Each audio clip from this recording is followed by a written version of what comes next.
જય માતાજી દોસ્તો, આજે હું બનાવી રહી છું આખા રીંગણ બટાકાનું શાક. તમે કેવી રીતે બનાવો છો એ લખજો કમેન્ટમાં.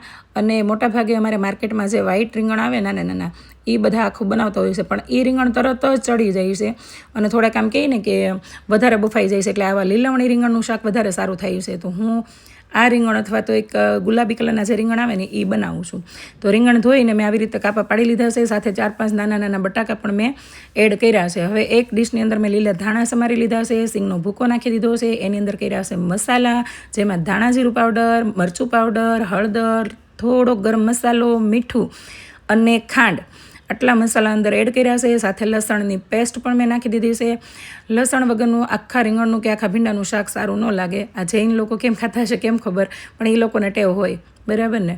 મને તો લસણ વગરનું શાક જ ન મજા આવે. પછી એમાં નાખ્યું છે અડધું ફાડું મેં લીંબુ નીચોવી દીધું છે. જો તમે ટામેટું નાખ્યું હોય તો લીંબુ ન નાખો તો ચાલે, બરાબર.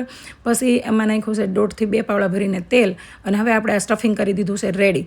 હવે આ જે રીંગણ અને બટાકા છે એને 4 કાપા પાડી લીધા છે ધોઈને, તો એની અંદર આપણે આ બધું સ્ટફિંગ વ્યવસ્થિત રીતે ભરી દેવાનું છે.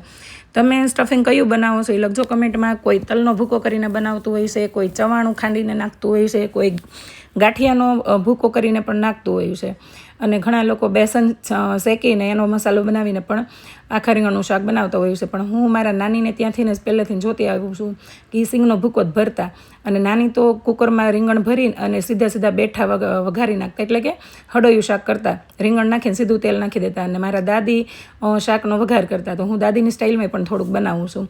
તો કુકરની અંદર મેં 4 પાવડા ભરીને તેલ ગરમ કરવા મૂકી દીધું છે. પાવડાની સાઈઝ એકદમ નાની છે, એટલે બાકી કોઈ કહેતા નહીં કે તમે તેલ બહુ ખાવશો, અને અમારે તો તેલ ને તીખું ને એવું બધું શાક જોઈએ. કાઠિયાવાડમાં જે મોટા થયા છે ને પૂછી જ લેજો, તો ભલે જાડા થઈ જાય, એટેક આવવાનું છે તો આવશે જ.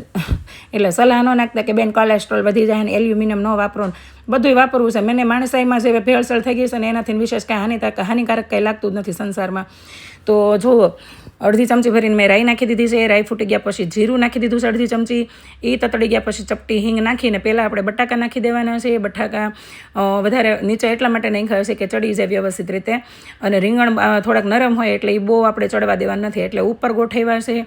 અને આવી રીતે મસ્ત મજાનું અમે શાક બધું ભરી લીધું છે. અને થોડોક જે મસાલો આપણે વધે ભરતા એ મસાલો આપણે ઉપર નાખવાનો છે, તળીએ ન જાય ને એ રીતે, નકર તળીએ ચોંટી જશે તો શાકમાં થોડીક બળેલાની સ્મેલ આવે, એવું ન થવું જોઈએ. અને મીડિયમ ફ્લેમ ઉપર આપણે શાકને ચડવા દેવાનું છે, બરાબર, ફૂલ રાખવાનું નથી. તો આવી રીતે બધું એડ કરી અને ઉપર નાખી દીધું છે મેં અડધો પોણો ગ્લાસ ભરીને જે લસણ ખાંડે લીધી ને એ જ ખાણીમાંથી પાણી ભરીને. આ અમારે ટેસ્ટી થવાની આ મોટી રીત, બરાબર.